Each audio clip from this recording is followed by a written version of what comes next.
Hello दोस्तों, एक और नए वीडियो में आपका स्वागत है। मैं रेलवे टेक्नीशियन सुभाष। जितने भी भाई रेलवे टेक्नीशियन थर्ड का डॉक्यूमेंट वेरिफिकेशन कराने वाले हैं, चाहे आप किसी भी बोर्ड से आते हो, चाहे अहमदाबाद, सिकंदराबाद, इलाहाबाद, किसी भी बोर्ड से आते हैं, उनके लिए यह वीडियो महत्वपूर्ण होने वाला है। क्योंकि सभी बोर्ड से हमारी बात हुई है कैंडिडेट से जो डॉक्यूमेंट वेरिफिकेशन करा चुके हैं, चाहे चेन्नई हो, चाहे आपका मुंबई हो, अजमेर हो, गुवाहाटी हो या फिर अहमदाबाद हो, सभी से हमारी बात हुई है और उनका एक्सपीरियंस डॉक्यूमेंट वेरिफिकेशन का और मेरा खुद का एक्सपीरियंस डॉक्यूमेंट वेरिफिकेशन का, उस सभी को निचोड़ हम आपको इस वीडियो में बताने वाले हैं। और इस वीडियो के बाद आपको कोई और वीडियो देखने की ज़रूरत नहीं पड़ेगी, चाहे आपका डॉक्यूमेंट अपलोड से संबंधित हो या फिर आपका 10th से संबंधित हो, 12th, ITI या फिर एफिडेविट में हो, चाहे स्टेट हो या सेंट्रल लेवल का हो, आपने फॉर्म अप्लाई करते समय डाला हो, चाहे आपका NOC नहीं मिल रहा है तो क्या करें, और PWD है, चाहे एक सर्विसमैन है तो क्या करें, सभी को हम इस वीडियो में आपको निचोड़ देने वाले हैं। वीडियो के अंत तक आप बने रहिएगा। तो आइए इस वीडियो को शुरू करते हैं। तो सबसे पहले आप डॉक्यूमेंट वेरिफिकेशन कराने से पहले आपको डॉक्यूमेंट अपलोड करने की कहा जा रहा है सभी बोर्ड में। और किसी बोर्ड में डॉक्यूमेंट अपलोड करने जा रहे हैं लेकिन वहां पे साइट नहीं खुल रहा है तो क्या करें। तो आपको हड़बड़ाने की ज़रूरत नहीं है। आप जिस भी डेट में, मान लेते हैं किसी का 22 अप्रैल में उनका डॉक्यूमेंट वेरिफिकेशन है, तो आप 20 अप्रैल को ट्राई करके एक बार देख लीजिएगा। अगर आपका डॉक्यूमेंट अपलोड हो रहा है तो ठीक है, अगर नहीं हो रहा है तो कोई टेंशन वाली बात यहाँ पे नहीं है। आप जिस भी डेट में आप उस डेट में आप डॉक्यूमेंट वेरिफिकेशन कराने चले जाइएगा, वहाँ पे उन लोग डॉक्यूमेंट अपलोड कर देते हैं या फिर आपको खुद बोलेंगे कि ये साइट खुल रहा है, आप इस पे अपलोड कर दीजिएगा। तो यहाँ से आपका एक टेंशन खत्म हो गया जो कि अपलोड से संबंधित था। अब इसके बाद आप डॉक्यूमेंट वेरिफिकेशन कराने सेंटर पे चले जाते हैं तो वहाँ पे क्या होता है, तो जिस तरह से आपका पैनल में नाम आया था डॉक्यूमेंट वेरिफिकेशन के, जिस डेट में था आपका, उसी सीरियल से आपको यहाँ पे बुलाया जाएगा। वहाँ पे जैसे आपका 40 कैंडिडेट जाते हैं तो 10-10 कैंडिडेट, 7-7 कैंडिडेट में इस तरह से वहाँ पे डिवाइड कर दिया जाएगा। तो उसके बाद सभी को अपना नाम से वहाँ पे पुकारा जाता है। आपका नाम आएगा तो आप वहाँ पे डॉक्यूमेंट लेकर के जाइएगा। तो वहाँ पे पहुँचने के बाद आपका नंबर आता है, तो उसके बाद क्या होगा, तो एग्जाम दिया था उसका CBT का जो एडमिट कार्ड है, क्या है, एडमिट कार्ड है, तो आपके पास नहीं है तो क्या करें। तो इसके लिए आप टेंशन लेने की ज़रूरत नहीं है। ये नहीं है तो कोई दिक्कत नहीं है, इससे वहाँ पे किसी को कोई प्रॉब्लम नहीं कर रहे हैं। सभी को डॉक्यूमेंट वेरिफिकेशन करा दे रहे हैं और उनके पास वो स्लिप रहता है एडमिट कार्ड का, तो वो लोग खुद दे देते हैं। फिर उसके बाद आपको बायोमेट्रिक के लिए बोला जाता है, तो बायोमेट्रिक कराने जाइएगा। वहाँ पे जहाँ डॉक्यूमेंट हो रहा है वहीं पे एक अलग रूम में उनका व्यवस्था होता है बायोमेट्रिक कराने का। तो वहाँ पे जाइएगा। तो आप एग्जाम दिए थे, उसमें 5 फिंगर में से किसी एक फिंगर को आपको मैच कराएंगे। अगर हो जा रहा है तो ठीक है, नहीं तो वो लोग ट्राई कर रहे हैं। इसके लिए अभी किसी को बाहर नहीं किए हैं। अगर ज़्यादा हो जाता है तो फिर फॉरेंसिक के लिए भेजते हैं। यहाँ से आपको डायरेक्ट बाहर नहीं कर रहे हैं, आपको टाइम दिया जा रहा है बायोमेट्रिक से संबंधित, समझ गए। अब उसके बाद बात करते हैं 10th का। क्या, 10th का, तो 10th में आपको क्या क्या जरूरत पड़ने वाली है। तो 10th में आपको सर्टिफिकेट और मार्कशीट की जरूरत पड़ने वाली है। ये दोनों आप ओरिजिनल साथ में लेकर के वहां पे जाइएगा।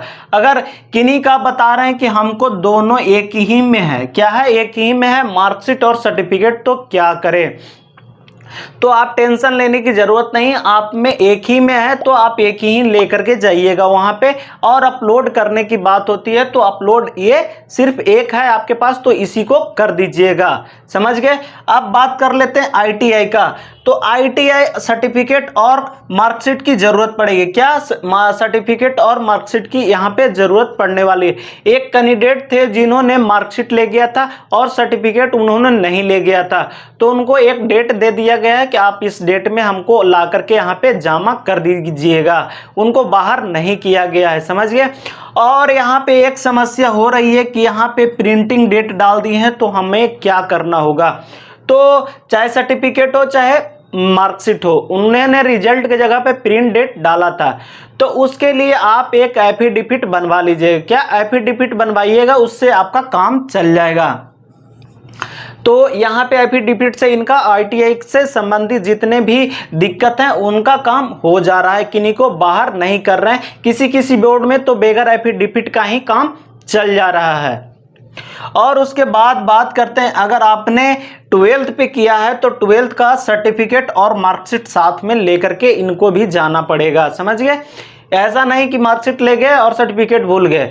तो अब मार्कशीट और सर्टिफिकेट का मामला है तो क्या करें, जब आप मान लेते हैं किन्हीं ने 10th किया होगा, 2010 में 12th किया है, तो 2012 में आपका 1 या 2 साल के बाद आपके स्कूल में सर्टिफिकेट आ जाते हैं। आप एक बार स्कूल से मिल लीजिएगा, वहां पे आपको सर्टिफिकेट उन लोग दे देते हैं, समझ गए। अब इसके बाद आगे बात करते हैं, मेन इस पे है क्या, कास्ट सर्टिफिकेट पे, कि सर मेरा जो कास्ट सर्टिफिकेट था फॉर्म अप्लाई करते समय हमने एसडीओ या सीओ लेवल का, स्टेट लेवल का डाल दिया है, अब क्या करें। तो टेंशन लेने की जरूरत नहीं है। जितने भी कैंडिडेट आपने स्टेट लेवल का डाल रखा है, चाहे सीओ लेवल हो चाहे एसडीओ लेवल का हो, तो उन लोगों को किसी को बाहर नहीं कर रहे हैं, सभी को एक्सेप्ट कर रहे हैं उन लोग का इतना ही मतलब है कि आपने जो भी डाला था हमें वह जो अप्लाई किया है वो जरूरत है, समझ गए। यानी जो आपने फॉर्म अप्लाई करते समय दिया है कास्ट सर्टिफिकेट, उनको वो वाला कास्ट सर्टिफिकेट वहां पे जरूरी है। अगर नहीं ले जाते हैं तो उसके लिए आपको फिर से टाइम देंगे, आपको ले जाना पड़ेगा। अब ये तो समझ गए पुराने वाला का क्या होगा। अब बात कर लेते हैं इसमें क्या होगा न्यू। तो आपको साथ में न्यू भी बनवा करके ले जाना होगा, चाहे आप स्टेट लेवल का भी बना रहे हैं तो चल जाएगा, सेंट्रल लेवल का भी। यहाँ पे तो ऐसे तो सेंट्रल लेवल का ही जरूरत है। आप कोशिश करिएगा कि सेंट्रल लेवल का जो भी कास्ट से आते हैं आप, चाहे ईडब्ल्यूएस से आते हैं, चाहे ओबीसी, चाहे SC/ST से, उनका सेंट्रल लेवल का बना लीजिएगा। यहाँ पे जरूरत ये नहीं है कि आपको रेलवे के फॉर्मेट पे ही वहां पे मांगा जा रहा है, समझ गए। आपको सेंट्रल का बनवा रहे हैं वो भी काम चल रहा है, यहाँ पे जरूरी नहीं है कि रेलवे के फॉर्मेट पे ही चाहिए। इस बात को ध्यान से जरूर समझिएगा। और एक बात और ध्यान से सुनिए कि आपको जो फॉर्म अपलोड करिएगा, अपलोडिंग के समय वह ओल्ड वाला, क्या ओल्ड और न्यू दोनों को अपलोड करनी है। इसमें क्या, कास्ट सर्टिफिकेट जो आपने फॉर्म अप्लाई करते समय दिया था वो, और न्यू जो बनवाए हैं वो दोनों अपलोड आपको करनी है कास्ट सर्टिफिकेट में। अब बात कर लेते हैं ईडब्ल्यूएस की। जो बोल रहे थे कि ईडब्ल्यूएस के बारे में कुछ एक्स्ट्रा बताइए, तो जो फॉर्म अप्लाई करते समय आपने जो भी जितना भी पुराना दिया है कोई दिक्कत नहीं है, वो तो चल ही जाएगा। अब न्यू की बात कर लेते हैं कि जो हम न्यू बनाएंगे तो क्या होगा। तो 2024-25 का आपका भी चल जाएगा और 25-26 का भी आपका चल जाएगा। क्या 2024-25 आपके पास है तो वो भी चल जाएगा, कोई दिक्कत नहीं है। और 25-26 का आपके पास है वो भी चल जाएगा, समझ गए। इसमें टेंशन लेने की जरूरत नहीं है। या फिर आपने स्टेट लेवल का बना रखा है न्यू में, या फिर सेंट्रल लेवल का बना रखा है न्यू में, ये दोनों चल रहा है, वहां पे वैलिड है, उन लोग एक्सेप्ट कर रहे हैं। अब कास्ट सर्टिफिकेट से जितने भी इंक्वायरी थे वो आपका, हम अनुमान करते हैं कि आपका क्लियर हो गया होगा। अगर नहीं कोई भी डाउट रह गया है तो आप हमें कमेंट के माध्यम से पूछ सकते हैं।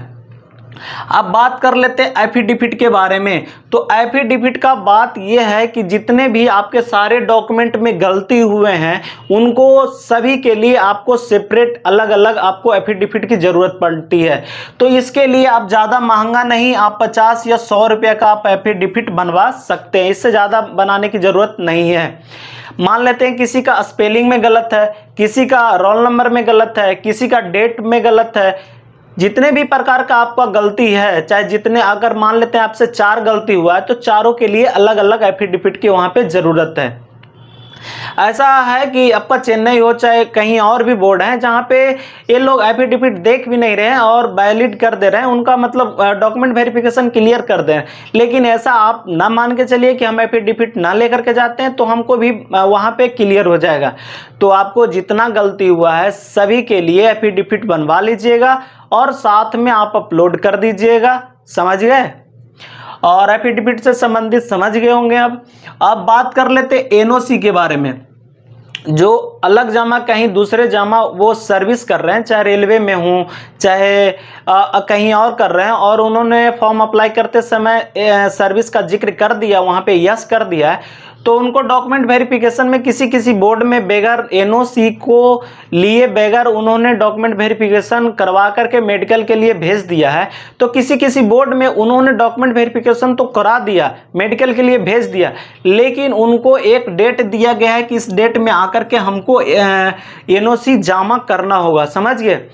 उनको बोला गया है कि किसी डेट में कि आके 10 दिन 5 दिन का टाइम दिया गया है वहाँ पे, और बोला गया है कि आप एनओसी आकर के जमा करिएगा। तो आपने यस किया है तो आपको एनओसी ला करके देना होगा, और जो भी बोर्ड बगैर एनओसी के करा दे रहे हैं उनको बोला जा रहा है कि आप ज्वाइनिंग करिएगा, उस समय तक आपको एनओसी देना होगा, समझ गए। और जितने भी कैंडिडेट हैं जिन्होंने सर्विस कर रखा है लेकिन आपने फॉर्म फिलअप करने से पहले आपका सर्विस नहीं लगा था, अब सर्विस लग गया है, तो वो क्या करें, तो वो आपने फॉर्म में जिक्र नहीं किया है, तो इसके लिए आपको एनओसी की कोई ज़रूरत नहीं है।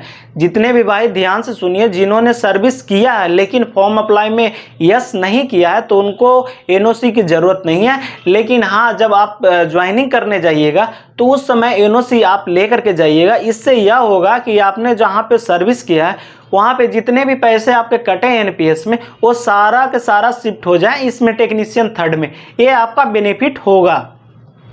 अब आगे बात कर लेते हैं एक्स सर्विसमैन की। तो एक्स सर्विसमैन जो हैं वो अपना सर्विस बुक लेकर के यहाँ पे जाना होगा। क्या ले जाना होगा? सर्विस बुक जो उनका होता है वो अपना यहाँ पे लेकर के जाएंगे डॉक्यूमेंट वेरिफिकेशन के समय पे।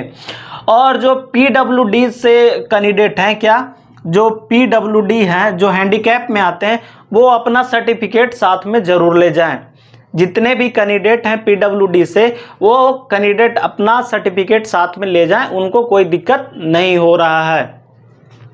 और अब बात कर लेते हैं कि आपको साथ में 10 कलर फोटो कम से कम साथ में लेकर के जाना ही है, और आप अपने पूरे डॉक्यूमेंट का 2 सेट कम से कम फोटोकॉपी करा करके लेकर के जाइएगा। हाँ, और एक बात बोलना भूल गए कि जितने भी कैंडिडेट जो सितंबर 2024 में पास आउट हुए थे उनको डॉक्यूमेंट वेरिफिकेशन में क्लियर कर दिया जा रहा है, उनको बाहर नहीं किया जा रहा है डॉक्यूमेंट वेरिफिकेशन में। जो सितंबर 2024 में आईटीआई पास किए थे, समझ गए यहां से। और यह वीडियो आपको कैसा लगा हमें कमेंट के माध्यम से ज़रूर बताइएगा। मेरा अगला वीडियो अभी 1-2 घंटे के बाद मेडिकल से संबंधित आएगा। जितने भी बोर्ड में अभी तक मेडिकल हो रहे हैं उसमें क्या क्या चेकअप हो रहा है और क्या क्या ज़रूरी चेकअप है और क्या क्या डॉक्यूमेंट आपको घर से लेकर के जाना होगा मेडिकल से संबंधित, इसके बारे में हम आपको संपूर्ण जानकारी देंगे। या कोई भी और इंक्वायरी रह गया हो तो कमेंट के माध्यम से आप हमें पूछ सकते हैं। अगर हमारे चैनल पे पहली बार आए हुए हैं तो चैनल को लाइक करें, सब्सक्राइब करें और कमेंट करना ना भूलें। फिर मिलेंगे एक नए वीडियो के साथ, तब तक के लिए जय हिंद दोस्तों।